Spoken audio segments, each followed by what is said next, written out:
Alors, toutes ces études qui ont montré que cet enfant, c'est pareil et puis il va mieux, toutes ces études sont toutes invalides parce qu'elles ont des biais multiples.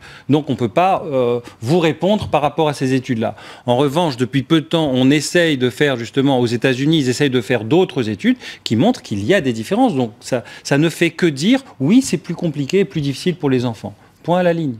Et qu'est-ce qui peut leur manquer donc après dans la vie? Ça va se traduire par quoi? Par un problème relationnel avec les autres? Ça va se traduire par des difficultés à s'insérer dans la vie, à travailler? Ça va se traduire comment ce mal-être?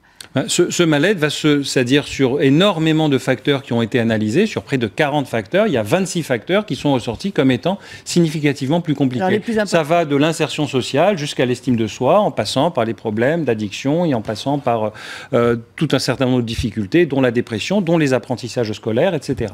Donc voilà, ça ne veut pas dire que c'est impossible, mais une fois de plus, ça n'est que le plan éducatif. Pour moi, ce n'est pas celui qui pose le plus de problèmes. Le plus de problèmes, c'est comment ces couples-là peuvent assumer par rapport à un enfant le fait qu'ils l'ont privé de père ou privé de mère. Et là, pour un enfant qui questionne, c'est là où se situent les véritables enjeux. Là, évidemment, on a choisi de parler de l'enfant, mais j'imagine que pour les parents, c'est aussi difficile, pour ces couples de même sexe, de se sentir parents, de savoir comment on arrive justement à gérer tout ça au quotidien. J'imagine que la difficulté, elle est aussi pour eux.